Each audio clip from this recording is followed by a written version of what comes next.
दोस्तों, इस वीडियो में हम एक गरीब राजा की कहानी शेयर कर रहे हैं। धन की अधिकता न होने पर भी हम अपनी ईमानदारी, नेकी और दयालुता से अपने जीवन को खुशहाल बना सकते हैं। जानने के लिए सुनिए पूरी कहानी। अगर आपको वीडियो पसंद आए तो चैनल को सब्सक्राइब जरूर करें। एक राज्य में एक गरीब राजा रहता था। पड़ोसी राज्य से युद्ध के बाद उसका राजसी खजाना खाली हो चुका था। धन संपत्ति के नाम पर उसके पास कुछ शेष नहीं था, मगर वह एक नेकदिल राजा था और प्रजा की खुशहाली के लिए कुछ भी करने को तैयार रहता था। प्रजा अपनी समस्याएं लेकर उसके पास आती, वह उन्हें ध्यान से सुनता और अपने सामर्थ्य अनुसार उनका निराकरण करने का प्रयास करता। उसके दयालु और नेक स्वभाव के कारण प्रजा उससे बहुत प्रेम करती थी। लेकिन राजा को हमेशा इस बात का दुख रहता था कि धन की कमी के कारण वह अपनी प्रजा के लिए ज्यादा कुछ नहीं कर पाता।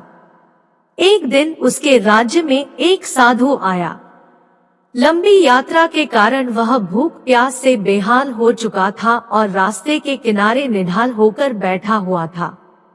उसी समय राजा रोज की तरह प्रजा की स्थिति जानने के लिए भ्रमण पर निकला।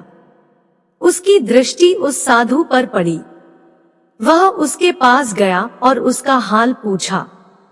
साधु ने कहा कि उसे जोरों की भूख लगी है। राजा उसे अपने महल ले गया और उसे भोजन करवाया। साधु राजा के दयालु स्वभाव से बहुत प्रसन्न हुआ और उसका धन्यवाद देकर पूछा, महाराज, आप इतने दुखी क्यों दिखाई पड़ते हैं? राजा ने उसे बताया कि वह अपनी प्रजा की खुशहाली के लिए बहुत कुछ करना चाहता है, किंतु उसके पास धन नहीं है, इसलिए वह दुखी रहता है। साधु ने उसे समझाते हुए कहा, महाराज, आपके पास दयालुता और नेकनियत का सबसे बड़ा धन है, जो आप अपनी प्रजा में बांटते हैं। आपके पास जो है उसके साथ ही प्रजा की भलाई और उनकी समस्याओं के निराकरण के लिए सब कुछ करते हैं। आपकी ये भावना आपको सबसे धनवान बनाती है, इसलिए आपकी प्रजा कमियों के बाद भी आपके राज में सदा प्रसन्न और खुशहाल रहती है। साधु के इन शब्दों का राजा पर गहरा असर हुआ। उसने तय किया कि वह जिस हाल में है उसी में खुश रहेगा और उसी हाल में रहकर अपनी प्रजा के साथ खुश रहेगा। वह समझ गया था कि जीवन में सबसे बड़ा धन आंतरिक खुशी है।